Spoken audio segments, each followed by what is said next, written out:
At 55, the tragedy of Kelly Ripa is beyond heartbreaking. I used to think Kelly Ripa had one of those lives that just worked. The career, the marriage, the kids, the constant smile. Everything seemed almost too steady. Then I looked closer, and I realized the hardest part of Kelly's story isn't one terrible event. It's how much pressure can quietly build when you're expected to always be okay. Kelly didn't come from some Hollywood dynasty. She grew up in New Jersey, in a working-class family, and started performing long before millions of people knew her name. Her early television work included dancing on a local program. Not exactly the glamorous beginning people imagine, but I think that experience taught her something important: how to walk into a room and perform confidence, even when you might not feel it.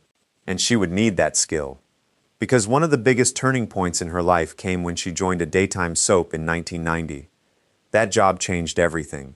It gave her fame, and it also introduced her to Mark Consuelos, the man who would eventually become her husband. Their relationship became one of those rare Hollywood stories that actually seemed to survive the spotlight.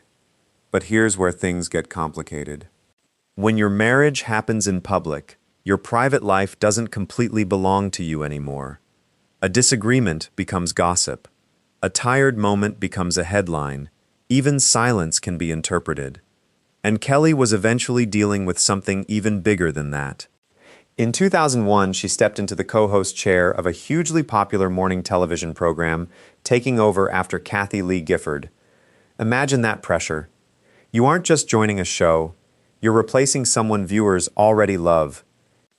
And there are no retakes, no hiding. Millions of people are watching you figure it out in real time. Yet Kelly didn't just survive it. She became one of the defining faces of the program. That's the part I find almost ironic. The woman who became so essential to the show still had to deal with decisions that were sometimes made around her rather than with her. When Regis Philbin eventually announced he was leaving, reports said Kelly was not given much advance notice. She stayed away from the program for several days afterward before returning and speaking carefully about communication and respect. I can imagine how difficult that must have been, because after giving a program years of your life, you naturally expect loyalty to work both ways.